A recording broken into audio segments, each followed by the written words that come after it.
IFM News. IFM News. IFM News. Lokal. Iti umamyanan apas sa Ilocos Norte, alasatem dagiti agagangato abantay, makitam tinakalitlit-aw nga ubog iti amyanan.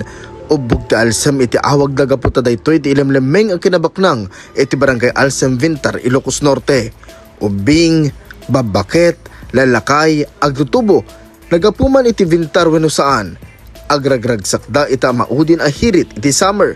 Kuna tinakasarasarita tayo, ang nagapupa iti syudad tinawag, ket pinili da ito ang pagdidigusan, ken pagraragsakan, gaputa nakita da, ang napintas, ken mapawaw ka iti lugar. Di makikita kami iti Facebook, sir, nga team, so, digiti ka, Doc, sir, binalak mi meten, nabagay mi barbalakin din, sir, ngim tatala nagtuloy tayo sa pinaka-day off mi amin.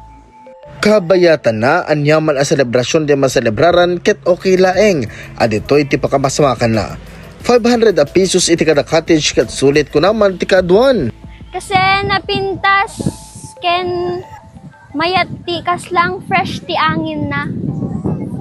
Ingunam-gunam dagiti mangimad maneher iti daytoy a pagdidigusan ti kinadalos tapno irikasta ket adupay dagiti maengganyo nga umay tumanen kang runaan na ket dandanin ti pagsiserek dagiti estudyante akayat na ang mapadasan ti ubog ti alsem. Isungay datapay lang agundaway yung mga idol ket gundawayan tayon daytoy huling hirit sa tag-init.